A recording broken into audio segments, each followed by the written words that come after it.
Lavender Bay House, designed by Durbach Block Jaggers, is a stunning residence nestled on a steeply sloping site in Lavender Bay, Australia.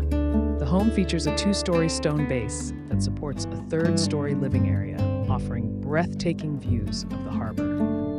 The upper level is topped with a delicate, cloud-like ceiling that mirrors the iconic geometries of the Sydney Harbour Bridge and Opera House. The house seamlessly integrates a series of pocket gardens connected by sinuous pathways, creating a harmonious blend of indoor and outdoor living spaces. The design, characterized by its innovative use of materials and connection to the landscape, showcases the firm's commitment to creating unique and inspiring residential architecture.